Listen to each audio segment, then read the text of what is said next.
Welcome to Malts and Music, a brand new podcast brought to you by the Scotch Malt Whisky Society. My name is Galloway. I'm a broadcaster, author, musician, and lifelong music fan. I'm also a massive whisky fan. This podcast is inspired by my own experience of pairing up 12 single cask malt whisky flavour profiles with 12 music genres. I thought, let's do something similar. Get some creative people to pair up 5 tracks with 5 delicious whiskies. We also talk about their lives, their careers, their experiences, and go off on various tangents. Enjoy. Slange. Val McDermid, welcome to Malts and Music. Nice to meet you, and thanks for taking part in this. How are you? I'm very well, thank you. I'm looking forward to a good conversation and perhaps a dram or two. Perhaps a dram or two. We've got 5 to go through.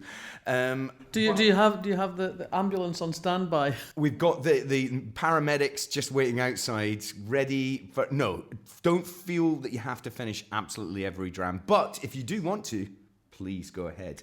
Now you've got the best nickname of all, the Queen of Crime. That makes you sound like a sort of gangster. Yeah, that's me, the bad woman. I was known at one point as the godmother of Tartan Noir. Yeah. But I think I prefer the Queen of Crime. It's a bit more dignified, you know. But on the other hand, I am a Republican, and one journalist did dub me the Gobby Shop Steward of Crime, which is probably a more accurate representation of where I sit in the pantheon. Well, they're all great nicknames. You're also a whiskey drinker. If you were to pick your favourite off a shelf in a pub and say, I'll have a double of that, what would it be? Bowmore, especially Bowmore Darkest. Right. Which was an iteration they did a few years ago. It was the whisky we had at our civil partnership, and it was a great hit, and it's just a lovely dram. Yeah. So if you were going for specific tasting notes, where do you go? I would go for smoky, but not too smoky. Some of the Isla ones I find a bit too TCP for me, a bit too phenolic. So I want something that's rich and smooth and warm, and again a bit smoky, bit of salt, bit of seaweed, maybe. Yeah. Essentially Isla. Yeah. And I Jura. I'm fond of Jura as well. Yeah, me too. No, I'm by no means an expert on whiskey. I'm a lover of whiskey and a lover of music, obviously. And this podcast was inspired by me being asked by the Scotch Malt Whisky Society to pair up 12 single malts, cask strength, with 12 music genres. I loved it, and hence I've asked yourself and various other guests to do something on 5 whiskies in each case. But it's been kind of thinking outside the box, but I've thoroughly enjoyed it, and hopefully you have. How have you got on with putting music to whiskey? I was puzzled to begin with how I was going to do it, but actually, as I worked my way through, it seemed quite clear to me the kind of music that would sit with that particular whisky. Some of them, it was a sort of instant summoning of memory and place, but then it was a case of narrowing down within that sort of style or genre or particular band which particular track I would go for. So it was a very pleasant evening of drinking and discussing with my partner what might go with it. Did you sort of sit with Joe and sort of go through the tunes and go, no, that one's not quite right? Or did a bit, yeah, and I have to admit we shared the whiskey as well. Right, because if I'd sat there and drunk 5 beautiful drams and said, you can't have any, my life would not have been worth living. Yeah, no, I can imagine. Well, I tell you what, let's, without further ado, let's get stuck into the first one. I love these little tasting packs, the Dram Team tasting packs. And if you become a member of the society, you can have one of these every month. They renew them. So we're going in a slightly different order from... actually, Ian Rankin had the same whiskies, so we're going to go through the same whiskies. And obviously he chose 5 completely different tracks and explained each one in a different way from yourself, no doubt. So we're going to go in a slightly different order. And the first one is Meemaw's Moonpie. By the way, did you like the titles of the whiskies? I did. I thought it was very amusing, actually, particularly Meemaw. So, because it's the polis. It's the polis, yeah, exactly what Ian said. Yeah, Meemaw. Yeah. Well, let's pour one of these into the glass. I know. They smell... In fact, before we taste, let's have a good nose. I have to say, when I looked at the list and I saw it was 4 Speyside and 1 Isla, I thought, it's going to be a bit similar. It's going to be a bit, not much variety here, but actually they're also completely different. Aren't they? It's a real eye-opener to me because I've always been a bit sort of, Speyside morning whiskey, Yes, yeah. Whereas an Isla's for the proper serious drinking. Yes, evening time. But this is beautiful. Yeah, in fact, let me get the tasting notes, and we went through some of these before, but they're so amusing. I think Meemaw's Moonpie. The nose is a breath of fresh air, burgeoning spring foliage, cut meadow grass flowers, and a basket full of tropical fruits: melon, pineapple, kiwi, orange, and it goes on. This is under the Scotch Malt Whisky Society's kind of flavour profiles, is sweet, fruity, and mellow. And as part of those tasting notes, generically for that flavour profile, it's watermelon, Pimm's, apricot, Turkish delight. Are you getting any of these? I'm getting citrus fruit, definitely, no question about that. And sort of warm spice to it. There's a warm spice to it on the nose. Yeah, I'm getting a bit of watermelon, I think, as well. And a pina colada and lime marmalade is it's quite specific. I love the. All right, let's have a sip. Right, let's taste this. Okay, let's go, Val. Let's go for it. It's delicious, isn't it? And it's got a slight bite. It's quite smooth when you first taste it, but for me anyway, it has a slight bite later on. Yeah, I think the first taste at the front of your mouth is very much a sort of expected whiskey taste, and then the fruit opens up, and at the end I'm getting this sort of gingeriness of Iron Brew almost. Right. It's that sort of. I can tell a bit of sort of ginger in there now. So let's find out your first music choice for Meemaw's Moonpie. You've gone for Aztec Camera, Somewhere in My Heart. Yes.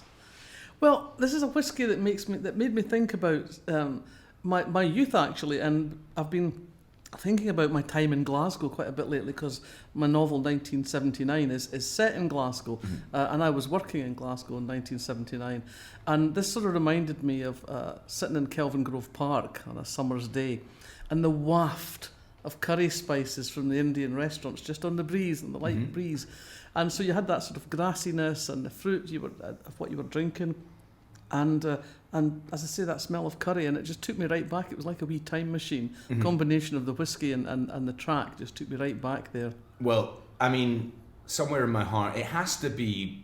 I've heard people say this, and I can't disagree with them, that it's almost like the unofficial Scottish national anthem, Somewhere in My Heart. It's such an incredible tune. It's just so joyous and uplifting and vibrant, and it's one of those songs. I mean, apparently it wasn't even going to be a single at one point. They were thinking about it being a B-side, and of course it's the best known song that Roddy Frame's ever written, probably. I'd imagine. Yeah, and it's got that swell as it rises. You want to sing along to it. It's one of those songs that's quite often on in the car if we've got the top down and we're driving along just belting it out. And it just and it also, because they sing it with a Scottish accent as well, which was an unusual thing at that point. And it was great to hear, sort of Scottish voices singing in their own tongue. Yeah, and although there's been decades of amazing Scottish music ever since, that was a real key period for bands breaking through, specifically Glasgow bands. But, there was also, Deacon Blue from Dundee and so on and so on. But, Simple Minds were top of the world. They were one of the biggest bands in the world. You had Love and Money, Hip Sway, Aztec Camera. I mean, I think Orange Juice, were they still around at 87? Perhaps not, but they were. They laid the groundwork. There was a real feeling of a kind of new buoyancy and ambition within Scottish music at that point. Yeah. There was Glasgow had a sense of escaping from that sort of past of the gangland thing and the no means city thing. There was a sense of a city that was on the point of turnaround. It felt at the end of the 70s, and we saw that happening more in the 80s through from there to what I'm Next book's going to be 1989, so we'll be seeing again a progression of what happens in the city and elsewhere in that year. This is part of a quintet of novels that I'm planning on writing with 10-year intervals, so 79, 89, 99, 2009, 2019, the last year of normal life. Yeah. So same central character and looking sort of at the changes over the years, change in society, technology, politics, Scotland, women's position in society, crime, the whole thing really. And music, of course. Yeah. Underpinning it all. All of your favourite subjects in 5 books, and rightfully so. Yeah, I mean, so somewhere in my heart, 87, from the album Love, huge song. I mean, you'd be hard pushed to play this anywhere in the world and someone wouldn't recognise it. Even if they're not quite sure of the band, they'll know the song. A great choice. I absolutely love it. Now, you're a music fan in general. I mean, do you buy vinyl or CDs or download or stream? What's your... I kept all my vinyl. I never got rid of my vinyl. So Good. that's all sitting there in the cupboard in alphabetical order. Wow. I went through the CD phase, but I ripped all that to the cloud.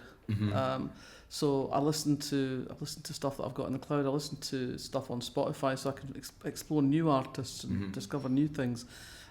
Anyone that you particularly like new at the moment? Anyone that I particularly like. I know that's putting you on the mind spot goes completely blank. I know. But I find because I'm doing the books with the years, I've been listening to music from the period. So I had a year of a lot of late 70s stuff in the background, and so now I'm listening to sort of a lot of 80s stuff. So that's all I can think about now.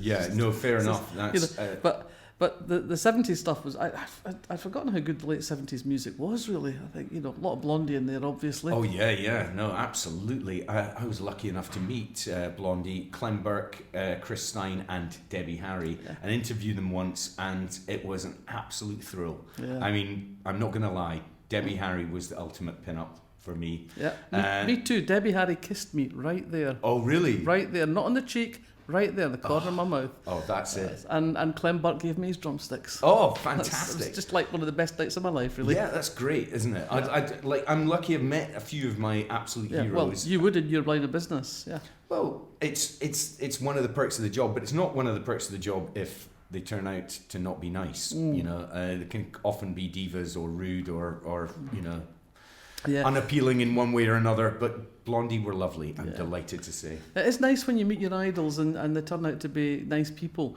We ended up going backstage at Alison Moyet the last time she was in Edinburgh, and she'd got red wine and twiglets for us. Oh. She said, I thought I'd just get a couple of things in. Yeah.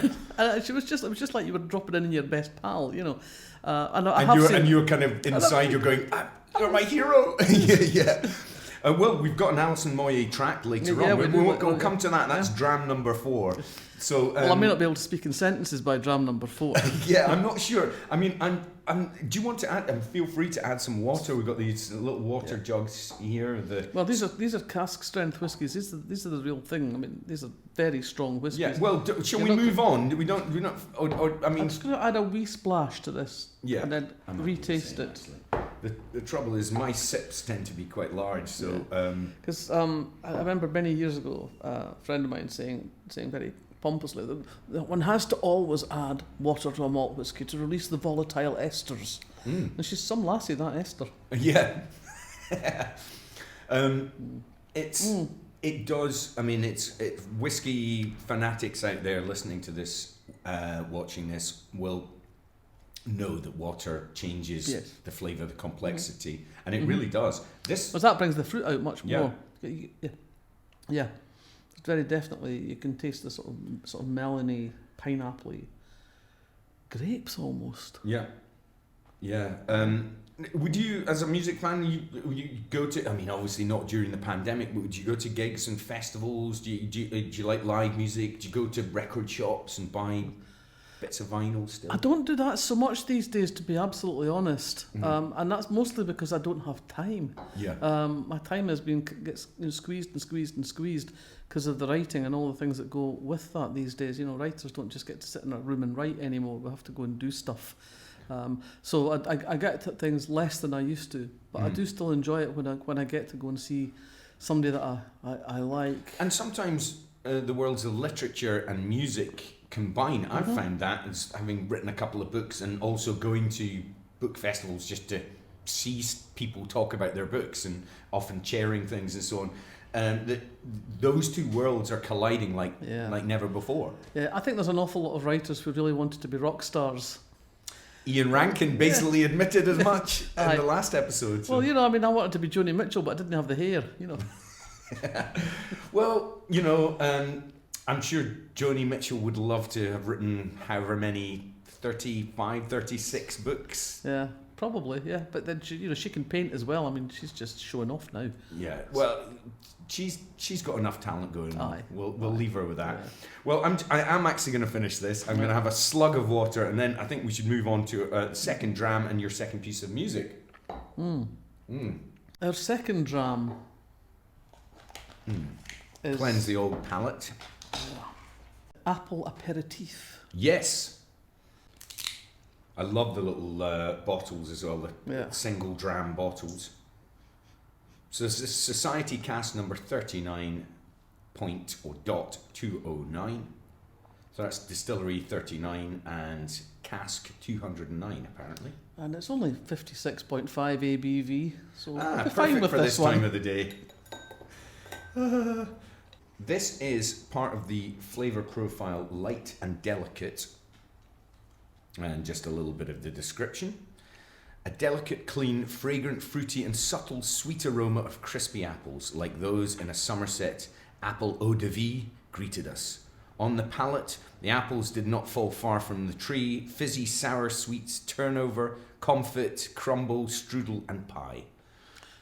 How are you feeling about that? Well, I'm certainly getting the apple from it, and when I first poured this, when I first sniffed it, it reminded me a place I go to in Germany called Überlingen, and they have a wonderful market on Saturdays, and they specialise in making eau de vie with the local apples and pears, and it's just transported me back to a December day in Überlingen, because they always make you test it and try it before you buy a bottle. You know, I'm standing there And in of the course freezing you buy cold. 2 bottles after you've tasted it. You're standing in the freezing cold and having a sniff of it. So that was my first sort of thought when I sniffed it, and then.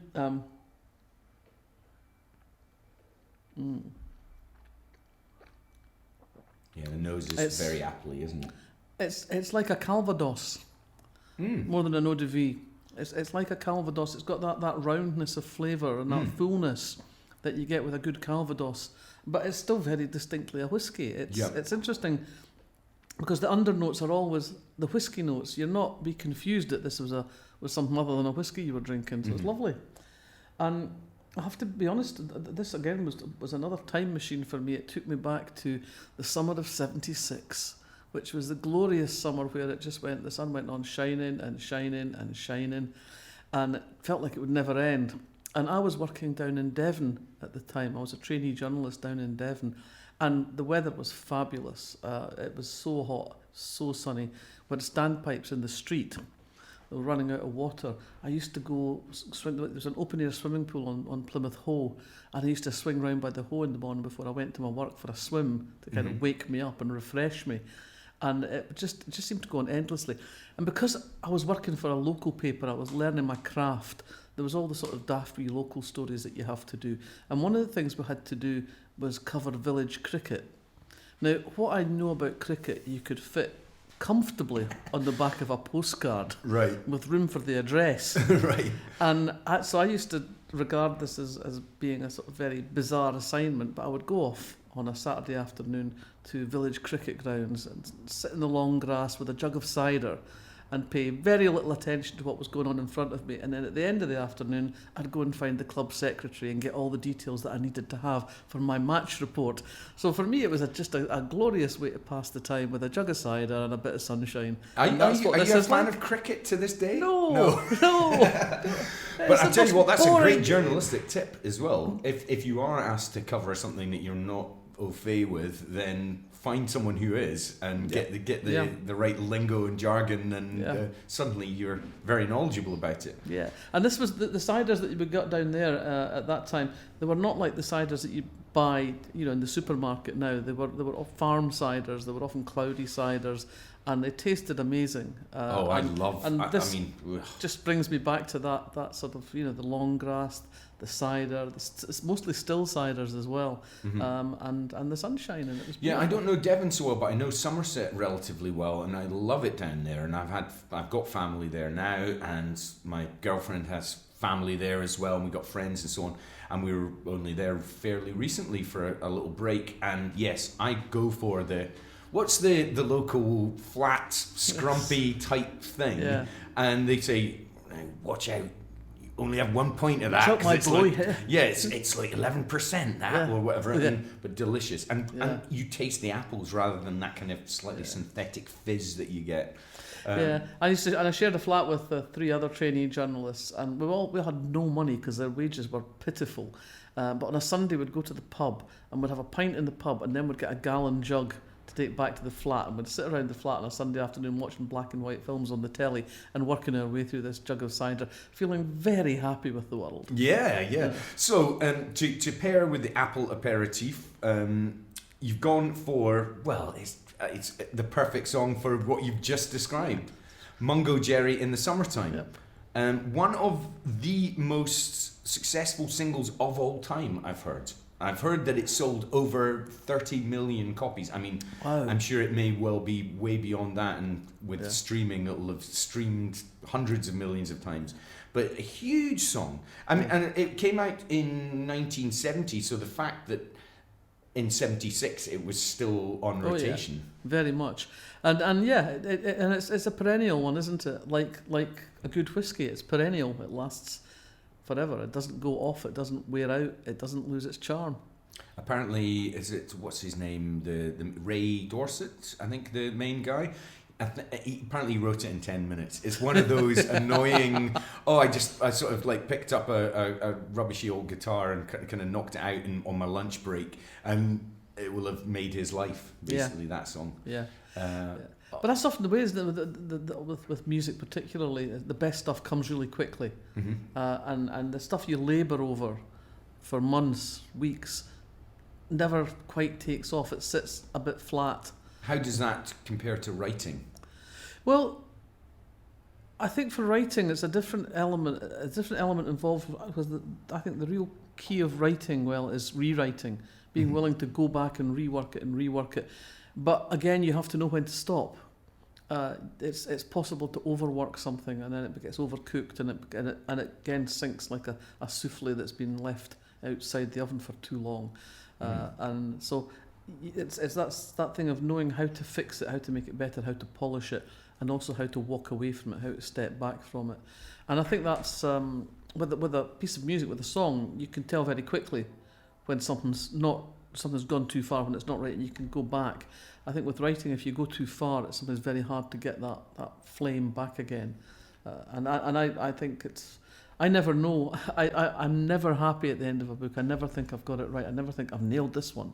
Well, that's why you've written 40 books or thereabouts. I mean, if you've nailed it, then that's it. Exactly. Hang up your laptop, can you say that, and walk away. But and I actually think that there are some artists, musicians, who maybe do their best work, let's just say in the 60s, 70s, 80s, 90s, whatever, and then their latter work, I'm not going to name any names here, but we all know who they are, it isn't as good. And I don't think they're that bothered. I think they're like, I like writing songs, I like making music, I'm going to keep doing it, but I realise that my 2 or 3 masterpieces are back then. Yeah.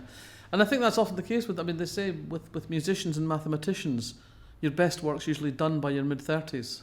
But I think with writers, because it's a different process, it's a different. The learning curve there's so much further to go on the learning curve, because a book is a big long thing. Oh yeah. And so you've got further to go almost in the journey. So I still think it's a challenge. I still believe my best work may yet be to come. Good. I love that attitude in anyone. I mean, I love that in musicians and painters and anyone that feels that no, I'm not. Yeah. Still got it ahead of me. Quite right too. I mean, I'm almost faintly suspicious of people who say, I'm really pleased with my new book, and I want to say, well, you're not doing it right. Yes. Well, apple aperitif is delicious. It's very delicious. And you can, the name is particularly suitable for this one, I think. And you know how sometimes you're having a lovely wee drink, and you think, it would be nice to have a wee nibble with that. I tell you what would be really good with that. You know those apple crisps that you get? Oh, yeah. And a bag of those would go just lovely with that. Yeah, I've just added a little drop of water, so I'm going to try that and see how it changes it. Well, actually, it takes away the fruitiness of it slightly. It changes it slightly for me, anyway. And this is the thing about whiskey. Yeah, it makes it somehow, it opens it up slightly. But it reduces the intensity quite remarkably. It's not that same real power in it. I mean, obviously it's less power in it because you've diluted it, but often when you dilute the whiskey, the complementary tastes give it a different build almost. But this does seem like a dilution. I mean, you've had some career, Val. I mean, we mentioned the countless books that you've written, but I mean, you went to Oxford, from a state school in Fife, at the age of 17 as well. That must have been a sort of kind of baptism of fire in a way, to use a sort of cliche for that, but it must have been quite. How did it feel? It was a complete culture shock. Was it? These people were different from me in so different many good. ways. Did you enjoy it? I had a great time. I had 3 brilliant years. I mean, I went there thinking these people have the keys to the kingdom, and I'm going to stick around till I can wrestle them from their dead hand. I was very lucky though. I grew up. My dad was a great Burns man, and I grew up with the sort of mantra of a man's a man for all that. That I was as good as anybody else, and that if I was at Oxford, I was there because I deserved to be. Which of course is true. Well, yeah, but a lot of people. I came across people that didn't feel that way. Didn't feel that sense of security, and were quite chippy. And were kind of always looking for an offence, always looking to take it the wrong way. Sort of chip on the shoulder. Yeah. But I never really felt like that. I was just like, come on, bring it on, I'm ready for it. The first problem that I really had was that people didn't understand what I was saying, because I come from Fife, Ken would talk like that, we talk fast, and folk just didn't ken what I was saying. So I had to learn to speak English. So we have now what my partner Joe calls your Radio 4 Scottish accent. But when I go back to start to watch the football, it just all comes back. Yeah. Well, I mean, I grew up in Fife as well. As you were saying before we turned the mics on, I was from the slightly more middle class, posher bit round the corner near St Andrews. But no, it's I yearn for Fife. I don't go back as often as I'd like, but whenever I go back there, can't quite get the mobile phone reception. Everything slows down a little bit.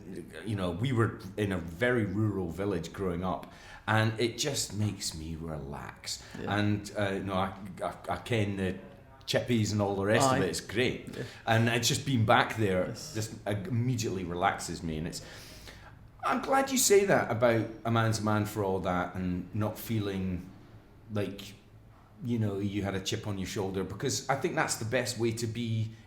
You don't want people who are middle class to look down their nose, and you don't want people who are working class, whatever, to feel like they've got something to prove. Everyone should be equal, and everyone should do their best to just exist in life as an equal man, woman, gay, straight, old, young, black, white, etc., etc. I'd like to think the world is going more in that direction. Let's hope. And I think I was lucky. The college I went to, St Hilda's, has always had a very egalitarian reputation and a great feel to it.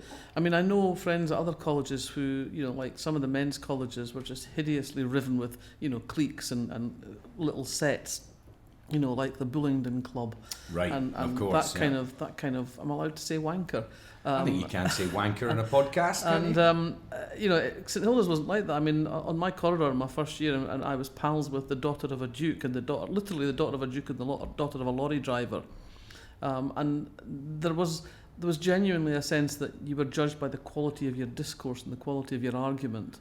And I thought it was great. It was only years afterwards, that somebody said to me at a reunion one year, said, "We all thought you were tremendously exotic." I was like, right, exotic? I'm 55. 55, yeah. That's mind you, that's exactly what people will say. And if someone who's frightfully there and comes from wherever, Surrey, it comes up and lives in Fife for a bit. Although they've got St Andrews University, it's not going to be that unusual. People might think they're quite exotic, certainly, or if you went to America. But a Fifer in Oxford. But you're a pioneer. You're a trailblazer for women, for writers, and for Fifers. Yeah. But you don't think about that when you're doing it. No. It's just the next thing you do. I've never thought I was breaking the rules or transforming the genre or anything like that. I've just got on with doing the next thing that was in front of me, the next thing that was important to me to do. And so, for as far as I was concerned, going to Oxford, it was an amazing thing, and it changed my life. There's no doubt about that. And it's continued to change my life. I mean, there are still people today, I can ring up somebody today or email somebody today that I've not seen for 40 years and say, remember me, I'm writing a book about such and such. I think you could be really helpful to me. Would you mind if I took you out to lunch or if we went out for a drink or something? And it works. Yeah. We'll still do it. It probably helps that you're a globally renowned and massively successful author these days. But, if you worked in a pub in Carden Den or something like that and phoned them up, mind you, you'd like to think that they would still. Well, it was always thus. I mean, it wasn't. I didn't have to get famous before people would hold out a hand. Yeah. No, that's great. Mungo Jerry in the summertime, great choice for apple aperitif. So dram number 3, banana balaclava. What a name for a whiskey or for fresh glass, courtesy of the Scotch Malt Whisky Society. Very nice of them. I tell you, these are eye-opening whiskies as well. If you think you know your whiskies, no. These are still something that can take you on a different journey. Oh, I mean, and as a member coming in here, obviously doing the podcast is one thing, but coming in here of an evening with friends, having a bite to eat and having a few drams, I obviously know certain flavours and places that I like to go personally, but you've always got someone that goes, can we try one of these? And you're transported. Yeah. They are the finest whiskies known to man. Yes. Yeah, I have one or two friends who were involved with the society right from the get-go. And, I've over the years, I've had some very interesting drams. Yeah. And again, these tasting notes, this is a sweet, fruity and mellow, so a few more of them. Candied orange slices, lemon meringue pie, peach melba sherbet. You see, this is one that on the nose doesn't really draw me in. It's like not exciting to me on the nose, but when you put it in your mouth, it's a different story. And you've got those lovely richnesses. You've got the bananas there, and the toffee is there as well at the back of it, and it is a bit like a banoffee pie, and it's almost like a banoffee pie with a wee dod of rum and raisin ice cream on the side. Yeah, I'm getting all of that. It is not far more sweet than the other ones. I mean, the apple aperitif obviously had that fruitiness, but this has more of a banoffee, a toasted toffee-ish kind of flavour to it. Although it's still, kind of slightly fruity as well. Now, you've paired this with Nitin, Sawhney and Nadia. Yeah. Tell me about how you discovered this song and why this went with this whiskey. Well, I'd been listening to Nitin, Sawhney on and off over many years and like that sort of sense of fusion. And that's what drew me to his music in the first place. And I've always loved this track because it seems to me to have that balance of cultures. And what I would really have loved to have paired with this whiskey is a wonderful fusion that was made between artists and musicians from Stornoway and musicians from Calcutta, Indian musicians and Scottish musicians, who put together this thing called Yatra. And it was a tribute to a guy called Colin Mackenzie, who was a surveyor who went out to Kolkata in the 19th century, and basically he surveyed on behalf of the East India Company. But he was fascinated with Indian antiquities, and he gathered together a lot of archaeological things that would otherwise have disappeared. And he was a significant figure in that period in Kolkata.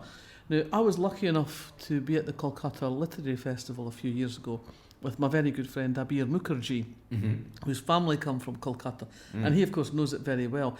And Abir likes his whiskey as well, but Abir likes what we call ladies' whiskey.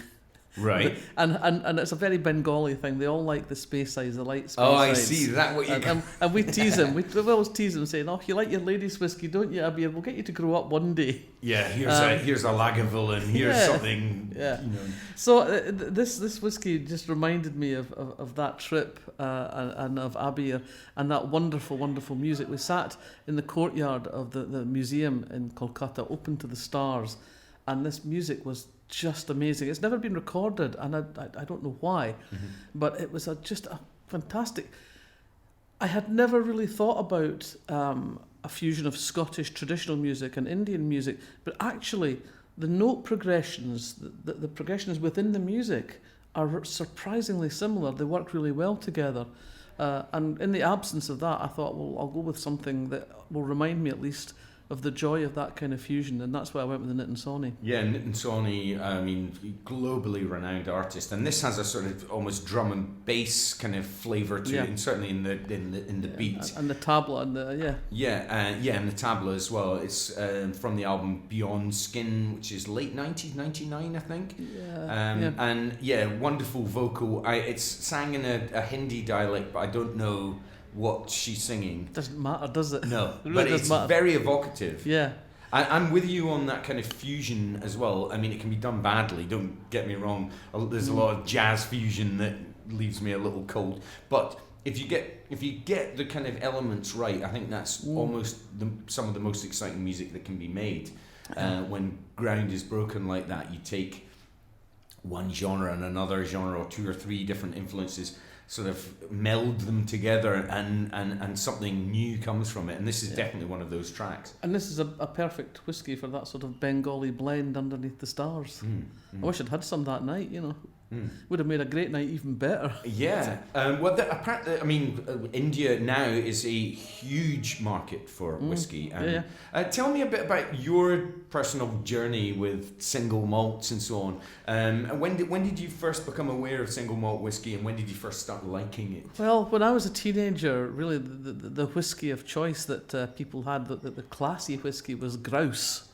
I was fortunate enough to have a very good friend at school whose dad he loved malt whiskies, and he believed that we ought to be educated in the glory of proper Scottish whiskey.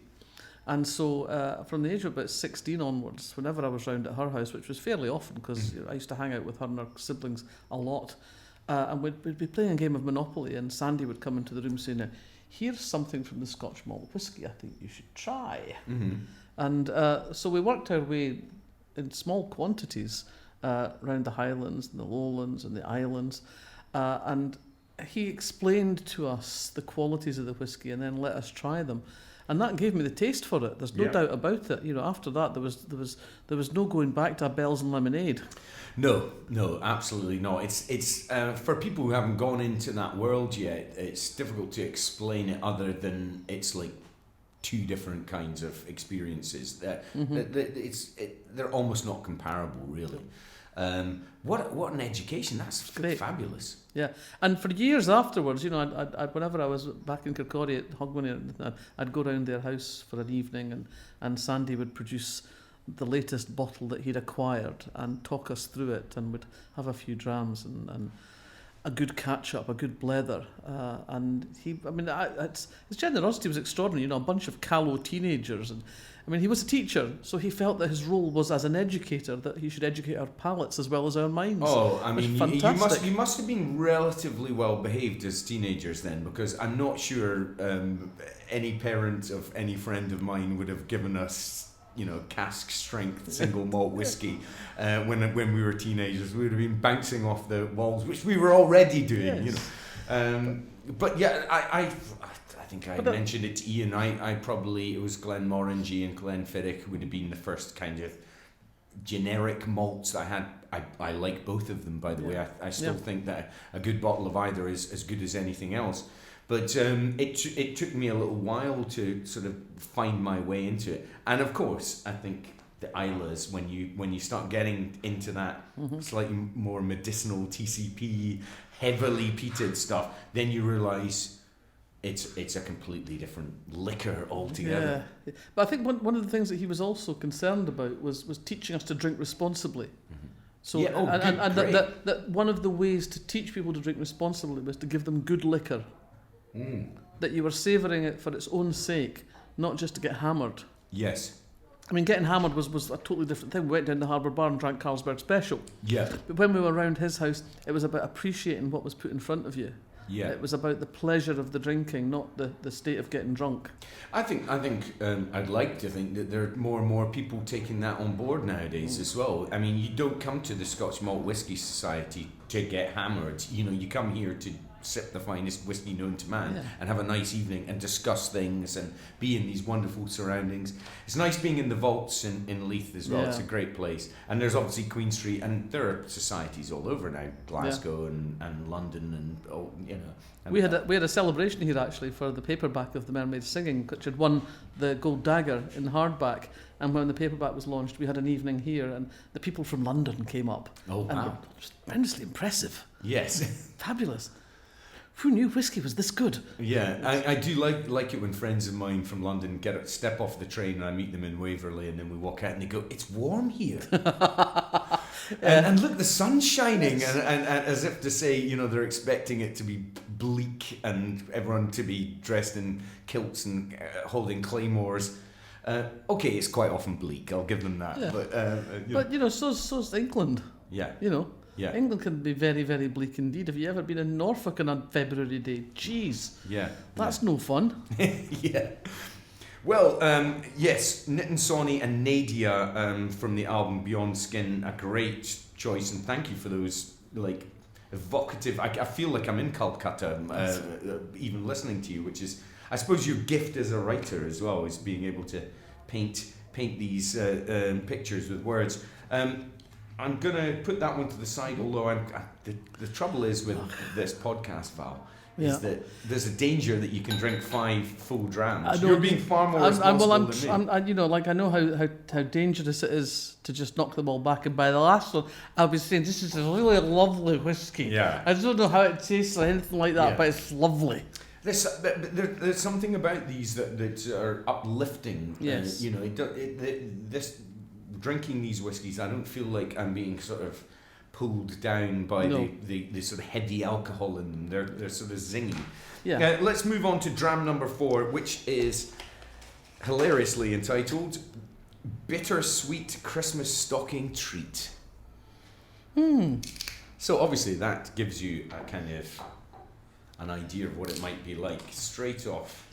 And it kind of is. I mean, it is kind of Christmassy. It's got that Christmas pudding kind of feel to it. I mean, I almost wanted to burst into "Have yourself a merry little Christmas." Yeah. No, it's not. It's not a Christmas Carol time. But you have actually paired it with a 16th century carol as well. I absolutely love those kind of, I suppose, earlier carols, you know. But you've got the Coventry Carol you've paired it with, sung by, you mentioned earlier, Alison Moyet. Yes, and I think, you know, it's a shame that we don't have the original recordings from Coventry in the 16th century, because that would be quite special to listen to. Yeah. But unfortunately, you know, the vinyls got lost somewhere down the years. Yeah, no, that's it. Yeah, they didn't have the MP3 player on hand in the 16th century. But what they did have was these gloriously clear voices. It would have been probably in castrati, boy sopranos, but in that acoustic is just extraordinary. It's clear and yet it fills the whole room. I did a gig in Salisbury Cathedral a couple of years ago before the Russians came, and I was astounded by the fact that I could stand in the middle of the nave without amplification and talk, and people could hear me throughout the space. I mean, but when you think of the trouble we have now when we do a gig of actually getting a decent acoustic, and these people in the Middle Ages were doing it because they'd worked it all out somehow. I don't quite know how, but there it was, and I wanted something that had that clarity and that smoothness and that brilliance to go with this whiskey, because although it is quite sort of Christmassy, it's got that clarity as well that you want. It's smooth, it's relaxing, and it also reminded me of the other aspects of Christmas. It's like it's like Newbery fruits and mince pies. Yeah.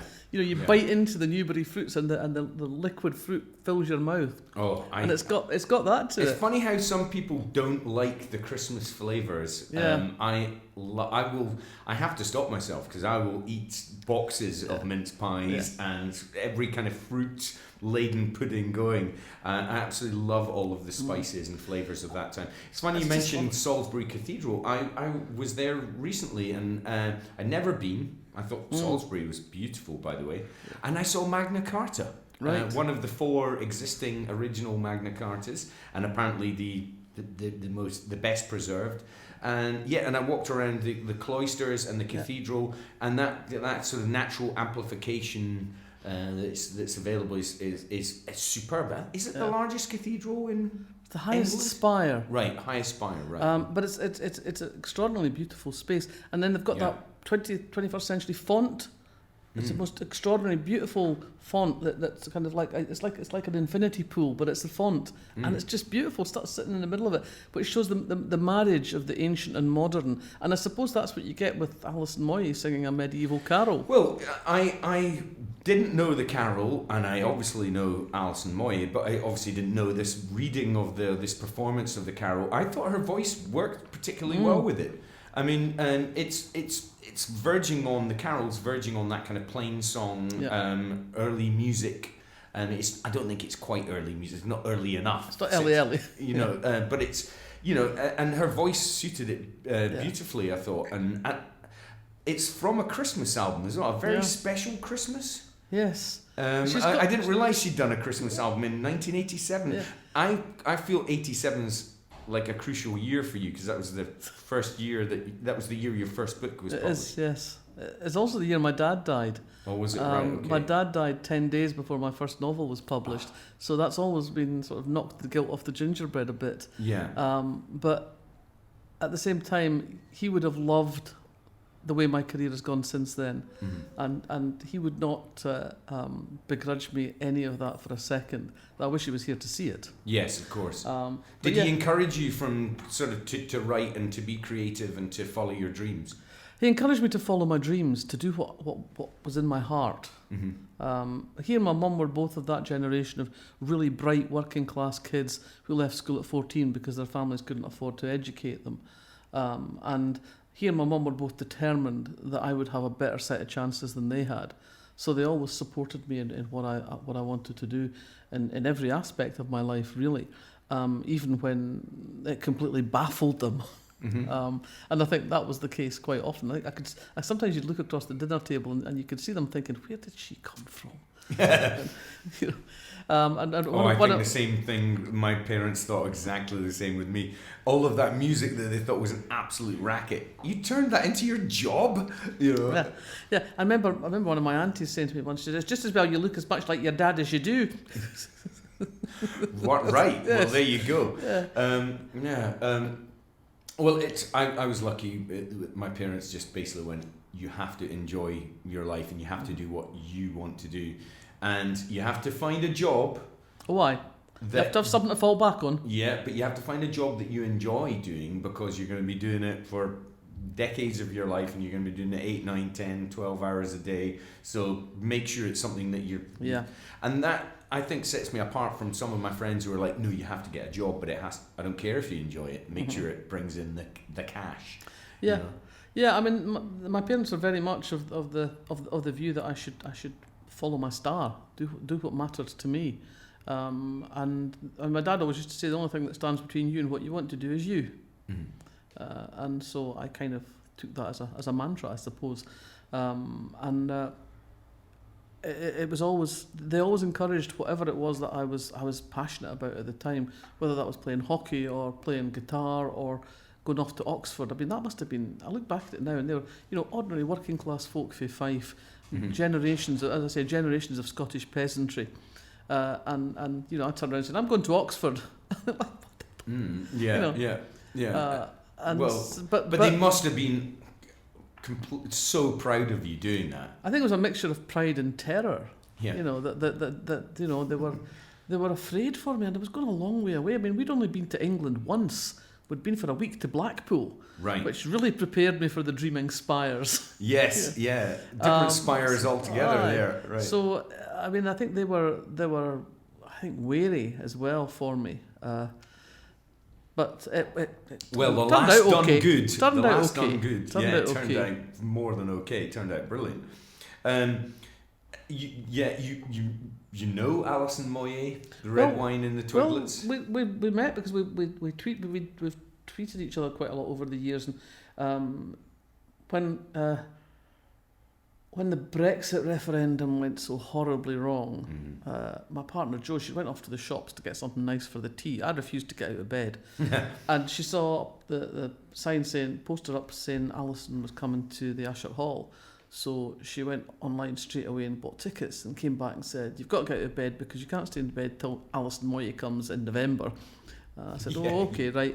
And I tweeted Alison that we got these tickets, and she said, "You have to come backstage." And I thought, she's just saying that, that's what people say. And then the week of the gig, she DM'd me to say, "You are coming backstage on Thursday, aren't you?" And I was like, "Yeah, okay, fine." And we turned up at the Usher Hall, and we had to go to get our backstage passes at the box office, and the woman there, who was obviously her person, said, "Have you got tickets already?" And we were like, "Yeah." So she's, "Let me see your tickets." So we handed over the tickets. She said, "Oh, no, those won't do." Swapped them for tickets right in the middle of the circle. So we had fabulous seats. It was a great set. And then afterwards, we went round to the stage door, and Alison was, "Oh, come in. I don't usually see people after gigs because I have to preserve my voice, but if I've not got an event tomorrow, I can do something tonight, and I've got some red wine and Twiglets for you." And we're like, "This is Alison Moyet." And Jo, my partner, says, she says, if I ever write a biography, it's going to be called Red Wine and Twiglets with Alison Moyet. Perfect. And she was just so lovely. And it's that kind of thing that just fills you with joy, that the people you've admired, and you've admired their work. And I've loved her work right from, from do you remember she did Blue, that song that was the theme tune for that series about women's football? I don't drama think I know series, that, actually, no. Play in the Field. Yes, I remember that, but I don't remember the music. Maybe I'll know it when I hear it. Yeah, you would. But she's done things that are like that. She's done beautiful ballads. She's done Ne me quitte pas. Yeah. She's done amazing panoply. That voice is just fabulous. I think she has got an astonishing voice, and I think she's maybe underrated for that. You Yeah. know, she's a bit of a torch singer now, and she can lend herself to, kind of great pop songs, but also something that's richer and more developed. Yeah, no, I think it's funny. Some artists might be written off, or not written off, but undervalued because they did pop music, or because maybe they wrote some kind of throwaway short stories or something a bit more pop culture-y. But actually, people who are into pop culture and so-called lowbrow things are also equally as able to move into so-called highbrow arts as well. I think. I mean, and I think it's continually proved time on time. And I mean, another example of that might be someone like Mark Almond, who was seen as a really subversive, and with Soft Cell and late 70s, early 80s, leather clad and tattooed, and and of course he's an astonishing singer, and he can sing arias, that guy, if he really wants. We were in the car the other day actually listening to him singing "Something's Got a Hold of My Heart" with Gene Pitney. Oh yeah, I remember that. Just talk about power ballads. It took the if we hadn't had the roof off already, it would have taken the roof off. It was just great. I'm picturing you listening to lots of music with the soft top down. We're the people that you hate if you live in a wee village and we come motoring through singing. Oh, this is great. Well, Bittersweet Christmas Stocking Treat is Alison Moyet, the Coventry Carol. We'll put it on the playlist, on the Spotify playlist. All of the tracks that Ian's discussed, that Val is discussing right now, we'll put them on. And as the series progresses, we'll just add all of the tracks that are discussed to that playlist on Spotify. Jaffa Cakes, Grand Marnier, Dark Chocolate Mints, and a finish of Tannic Oak and Ginger Heat. I can't disagree. It is wonderful, this whiskey. It's like it's like drinking Christmas. Yeah, it is. And do you know what? Christmas in my house is, I mean, I'm not going to lie, I do love a bit of Slade and all of that stuff. I love Herb Alpert's Christmas album and so on. But I do like early song and Gregorian chant and these kind of 15th, 16th, 17th century carols. They're and beautiful. It's not Christmas without Bach's Christmas cantata as well. There's all sorts. I mean, that's the thing, that people are always trying to put you into boxes, but without understanding that none of us fits in a particular box. We all have bits that come out of the side, branches that go up, branches that go down. None of us is in that neat wee box, and it really annoys me when people try to classify you. They say you're a Scottish writer, or you're a lesbian writer, or you're a this, or you're a that. When in fact we've all got these multiple facets to not just the core thing that we do, but the other things that we do in our lives. And so, for me, music is just as important as books, as literature. But somehow, if you do one thing, you're not supposed to do anything else. You're not supposed to be interested in anything else. And I find that really limiting. It's really annoying. Yeah, you're a font of wisdom, Val McDermid. I completely agree with you. And I think people are hemmed in and trapped by their peers as much as by society often. And I'm a great believer in people. I'm on the radio, I'm a broadcaster, but I make music. I also try my hand at writing books, and I do all sorts of different things. And I'm sure a lot of people just go, no, that guy's in that box. Yeah. And I'm afraid I'm not. And neither are you, and neither should anyone else. Should they want to try their hand at this, that, and the next thing, why not? I think we should move on to dram number 5, the 5th and final dram, named Pineapples Ahoy. And I do love all the I have to say, this one, I felt slightly, but this is the really serious whiskey. Yeah, it is. You can't call it something daft. Yeah, no, it is. It's funny how the titles often give a sort of jovial feel to it, but actually this is the heavy duty one of the 5. This sounds like a sort of like 1950s black and white British comedy. Sailor beware, pineapples ahoy. Yeah. Which is under the oily and coastal tasting profile. Barbecued prawns, fish boxes, seaweed, boatyard, driftwood, pebble beach, olive oil, oysters, and so on. I mean, now see, we've got a wee cottage in the East Neuk, and in front of us in the posh bit. Not the very posh bit, no. But we've got at the bottom of our garden is basically the sea, and it's the sort of rocky, pebbly bit. And I'm sorry, I don't go down and lick the stones, because I don't think the stones are going to taste of anything very nice. But I would certainly lick plenty of this whiskey if it was draped over the stones. Yeah. And I think you do get that. The nose. You do get the thing, the nose, and all the Islay whiskies, and all that sort of line of whiskies from Jura, Islay up to Talisker and Oban. They've all got that saltiness to them, the faint hint of seaweed, the nice seaweed, not the smelly seaweed that the sun's been on and it smells like jobbies. Yeah, but right. The lovely seaweed. Yeah. But this is, and it's got that saltiness, that sweet saltiness, and a bit of peat smoke. The smoke comes through. It's like you're having your barbecue right by the sea. And then this one has got a wee hint of the fruit. It's got a bit of pineapple-ness in there. Yeah. So this is an Islay. It's a bourbon cask, and it is quite fruity. There's no doubt about it. It's quite fruity on the nose, as well as that kind of salty sea flavour. Do get that slight oiliness in the mouth. Let me try it. And for me, this is the perfect end of Islay. The Lagavulins and the Lefroigs are too much for me. Joe loves them. You can't get enough of the phenol. I think you just gargle with TCP and then take a drink of Bell's. It'll just be the same.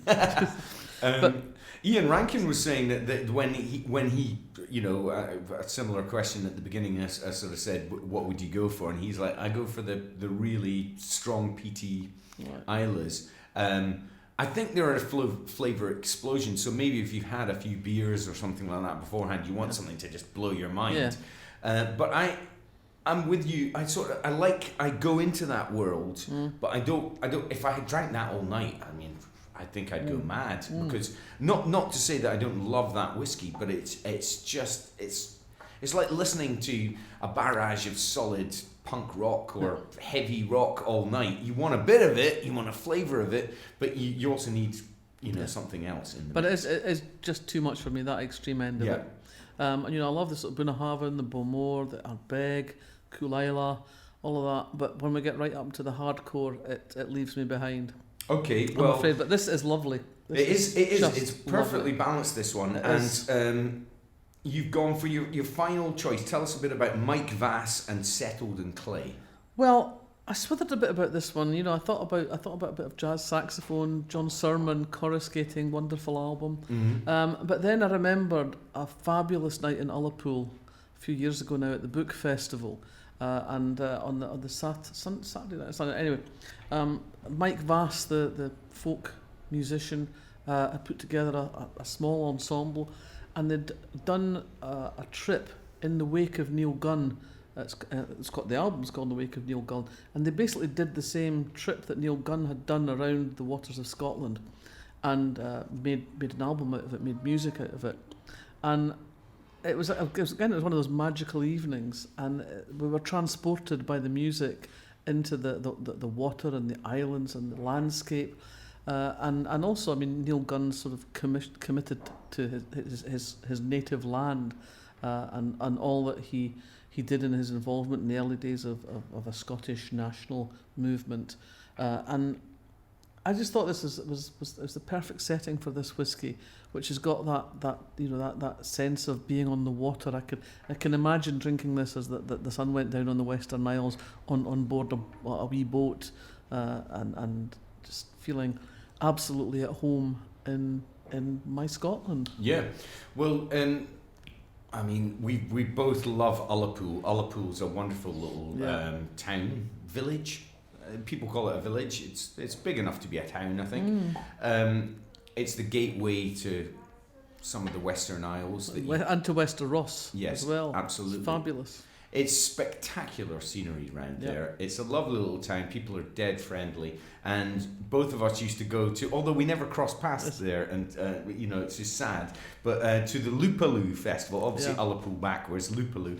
I went to all of them. I DJ'd at it. I played a gig in a previous band I was in with King Creosote at it, and saw all sorts of incredible acts there over the years, and had a great time. I mean, I'd always say that playing records, DJing at Lupaloo was better than playing records in Ibiza, and I've done that. And it was better reaction, better, crazier crowd, more like passion in the audience. I thought it was wonderful. It's a great place. And one of my sadnesses over COVID, I mean, trivial compared to the hell that so many people have gone through in the last couple of years. But last year, my band, the Fun Loving Crime Writers, were supposed to play at the Ullapool Book Festival. We're going to go up and we're going to do gigs during the book festival, book gigs, and then on the Saturday night we were going to play a gig, the Fun Loving Crime Writers, on stage in Ullapool. And the Ullapool Book Festival people are still determined to get us up there to do a gig for them. Rightfully and so. We would love it. Now, there will be people listening going, whoa, wait a minute, I know the fun-loving criminals. Who are the fun-loving crime writers? And just give us a little bit of background on this. I mean, obviously, I know about the fun-loving crime writers, but I want you to just describe how this came together and what it is. Well, it started off on a drunken night in New Orleans. That's the way you can best find the roots, though there's lots of other different routes to it. And Doug Johnson and Stuart Neville and Mark Billingham were at the BoucherCon Crime Festival there, and it was an open mic night, and the house band were terrible. And the house band went off for their break, and a certain amount of drink had been taken. And Doug and Stuart and Mark said, let's go up and give them a couple of numbers to show what the Brits can do. And they went up and they did a couple of numbers, and it all went down very well. And one of the people who heard about this was Roland Gulliver, who at the time was programming the Edinburgh Book Festival. He's now in Toronto. He's now in Toronto, yes. And he got in touch with Doug and said, I'd like to book the band for the Edinburgh Book Festival. And Doug says, okay. And I said, but we haven't actually got a band. Yeah. And then they sort of put their heads together, and I'd sung on various occasions with Doug and with Mark, and so they said, well, Val can sing. But let's just quickly stop there. Val can sing. I mean, everyone sings, perhaps, maybe not everyone. Lots of people sing in the privacy of their own home and with their family and friends and so on. But music's a huge part of your life. And have you ever, much like Ian Rankin, have you ever had sort of, you wanted to be Joni Mitchell? Is there part of you that would like to be a professional musician? Or? No, I think that's a hellish life, to be honest. Really? But I mean, when I was a teenager, I sang in folk clubs and into my 20s. And Kirkcaldy had a great folk club, the Elbow Room, and everybody played the Elbow Room. You know, so I knew people like Billy Connolly and Jerry Rafferty, and the Great Fife Roadshow crew. And you know, I sometimes Barbara Dixon, I would imagine. I was about to say I sometimes sang backing vocals for Barbara Dixon and Rab Really? Noakes. Wow. Yeah, and If only they had camera phones back then. absolutely. So yeah, I mean, I've known Rab and Barbara for 50 years. So I always sang, and then I would get my guitar out and sing for friends and things like that. But it was quite clear that I wasn't going to make that my career, and there was a certain sadness always that the music hadn't gone further. But you have to make a choice sometimes. You have to focus and make a choice. And then the chance to sort of put a band together. The guy said, Val can sing, she'll do this for us, because I'd done bits and pieces with Mark and bits and pieces with Doug. And Doug's a great writer. I mean, they're all great writers. They're all great writers, and Doug's a great musician as well. I mean, he's the drummer in the band, but he's also a terrific guitarist and songwriter as well. Makes his own albums. They got in touch, and Stuart Neville was a sensational lead guitarist, and we needed a bass player. So somebody said, Luca Vesti plays, and so contacted Luca saying, "Can you play bass?" He said, "I can now." Yeah. And so that was the core. There was 5 of us, and we had our first rehearsal before the event at the Edinburgh Book Festival. And Chris Brookmeyer had been invited along to do sort of guest vocals on Werewolves of London. So he came along and he did really well, and we did the gig, and he was great. And then the next thing that we had was a rehearsal before the next event that we did. And Chris turned up with a guitar, which he hadn't been able to play before. And he'd learned all the harmonies for all the songs in the set. So what could we do? We just had to bring him. Come on, son, on you come. Come on in. And he's now progressed with his guitar playing to the point where he now plays lead guitar when we do Back on the Chain Gang. He plays every day. His wife wants to kill us.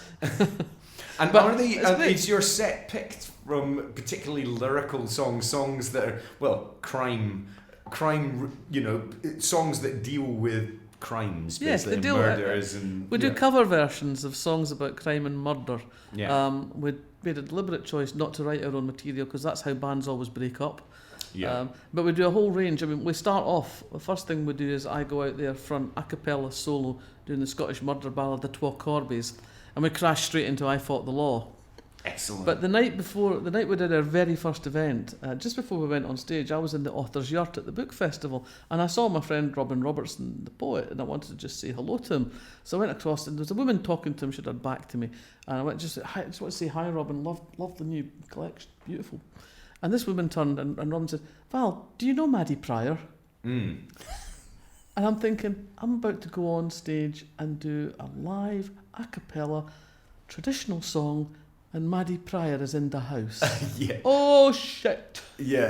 And I got that cold hand of terror. She watched us, and I tried to put all thoughts of Maddie Pryor out of my head when I stood there and sang. Did you manage to speak to her afterwards? No, I didn't speak to her afterwards. Immediately afterwards, but the following spring, I was at the Radio 2 Folk Awards in Belfast. And I was chatting to a whole bunch of people afterwards. I mean, I was there with some of my teen idols, you know, Ralph McTell, who I thought, never mind Streets of London, was just a superb guitarist, superb songwriter, various other people. And I suddenly felt this hand on my shoulder. I turned around and it's Maddie Pryor. And she said, "I listened to you at the Edinburgh Festival. You were terrific." And I just thought, my life is complete now, that's it. That's like the Blondie kiss, yes, isn't it? Yeah. I mean, and so we have a great time, and we actually played Glastonbury in 2019. We were on the stage, the acoustic stage at Glastonbury, which was, we were all just like, we spent most of the day giggling. Yeah. Because we couldn't quite believe it. And I got totally taken for a mug, you know. I'm in a band with 5 guys who all going like, no, we can't drive a big van, we can't drive a big van. Who ended up driving the van? Me. Really? Yes. Oh. I totally got conned on that one. Oh, no, we can't drive a big van because none of us actually want to drive it. Yes, because we can't have a beer then. You know? Yeah, right. Yeah. But in all my years as a young lad being in bands, I never drove. I couldn't drive. And so I sat in the back having a beer or two. now I drive and still play music and still, and now I feel it's my duty. It's my hair shirt. It's my, catechism, whatever. I have to sort of, I have to go through it. I take everyone with me. I'm the driver. I don't mind it at all. Because you have to go for it. I've said to them, next time, you bastards, I'm not driving. Yeah. And we also realised we'd made a fatal schoolboy error as well, because we'd been asked about our rider, what we wanted to drink. So we'd said what we usually say, which is a case of lager and a bottle of red wine, thank you. Mm-hmm. And we got there and we had the backstage area. We had our own fridge in the backstage area with our name on it, and my bottle of red wine sitting on the top, because I like to gargle. No twiglets. I like to gargle with the red wine because it loosens up my vocal cords. Mm-hmm. So we were there. We made the mistake of looking in the Hawkwind fridge, which was crammed with bottles of vodka, and we're just going like, we really got that wrong, didn't we? Then, as if that's not bad enough, some bastard stole my red wine. Oh no, that is unforgivable. I was just like, where's my red wine? I was going to say, there's Hawkwinds and there's, they're seasoned professionals that have been doing like space kraut jazz, whatever you want to call it, space rock, shall we call it, for a million years. Yeah, a million years. Because they can probably drink a bottle of vodka each and still hold it together. Yeah. Do you really want to go on stage after a bottle of vodka, or no? But I'd quite like a glass of red wine, to be honest. Yeah, fair enough. But it was nice. We had some fun moments that day. We were standing in the food queue, me and Joe, and Marty Pello was in front of me. He turned round and Marty Pello went, "Oh my God, it's Val McDermid." I mean, I was fangirled by Marty Pello. I mean, how often is that going to happen to you in your life? And we went back to our table, and Luca's wife, Emma, was a big wet fan, goes like, "That was Marty Pello. Why was he talking to you?" And this is all at Glastonbury? Yeah. Yeah. Glastonbury's special. I remember meeting one of my heroes, Joe Strummer, there. Yeah. He was in a high-vis roadmender's jacket with flying goggles on at a bar. Of course he was. And I met him once before, but I was drunk, and he, told him that I thought he was the greatest thing ever, and he was drunk, and so we were both relatively sober and managed to have a fantastic conversation, and I will remember it till the day I die. And I also remember saying, "Oh, I've just watched Jazz Jamaica, a big ska band round the corner," and I missed them. I really wanted to see them, and it was, but it's a special place. You'll have experiences and meet people that you probably won't encounter anywhere else in the world. It's an extraordinary festival. So I've been lucky that of my musical heroes that I've met, I've never met one that was anything other than lovely. Well, that's good. My teens were bracketed by Joni Mitchell on one side and Leonard Cohen on the other side. And I actually interviewed Leonard Cohen in 1976 when he was in that sort of slight trough of a career, and he was playing Plymouth. Oh, right, okay. And I was. And this is when you were in Devon, obviously. When I was in Devon, I was a baby journalist. I said to my news editor, "I want to go and interview Leonard Cohen," and my news editor said, "Who's he?" I said, "Never mind, I want to go and interview him." He said, "Okay, fine." And I went backstage, met Leonard Cohen, and he was utterly lovely. Was he? Could not have been nicer. He was charming, and I never met him. It was quite clear I was a fan. And and he signed my albums, and he signed my programme, and he was just lovely. And I was incoherent. The tape of this interview, thankfully, does not survive. But it's funny, I'm a huge Leonard Cohen fan as well, and I happened to be in Montreal literally days after he died. Yeah. And it was, as you might imagine, funereal, if that's a word. Yeah. Montreal was in mourning, and there were tributes all over the city, but outside his house, there were crucifixes and you name it, bouquets that filled the entire street. And his records on repeat, his entire back catalogue that just never stopped. It's actually quite touching. I find that kind of thing slightly crass and distasteful sometimes, but in this case it just seemed absolutely natural. It was the local, he made it his local. And he was remarkable. I mean, he started off, in the 60s with Suzanne and That's No Way to Say Goodbye. And then in his 80s, he was writing stuff like You Got Me Singing the Hallelujah Hymn. And you just like, this is great stuff. It's still great stuff. Yeah. Yeah, an extraordinary songwriter and artist. And going back to our Pineapples Ahoy whiskey and Mike Vass, Settled in Clay, an excellent artist. I mean, Nairn born, I think now Edinburgh based perhaps. He's in the band called Malinky. He's put out solo albums, hugely well respected. And I think at the vanguard, one of the artists at the vanguard of this new Scottish traditional revival, if you like. Yeah. I mean, it's been going on for decades, so it's not really a revival anymore. But I suppose people reconnecting with Scottish traditional music and pushing it forward into new territory. An extraordinary artist and a great artist to pair with this whiskey. I think oily and coastal is coastal, and yeah, it's lovely. I mean, as I say, you could imagine listening to this album as you're sort of sailing around the islands of the west of Scotland and drinking a very good dram. Yeah. Well, I think we should leave it there. It's been an absolute pleasure speaking to you, Val. And honestly, I feel like we could make this podcast 2 or 3 times longer. In fact, let's go for a dram sometime. Why not? Why not? A pleasure. Thank you for joining me on Malts and Music. Thank you for having me. Thanks for checking out Malts and Music. I hope you enjoyed it. Remember, we are building a playlist of all the tracks discussed. You can find that on Spotify. And for all your whiskey needs, unfiltered, whiskey talk, and so much more, head along to the website smws.com. I'm Vic Galloway. This is the Scotch Malt Whisky Society, and I'll speak to you in a month's time.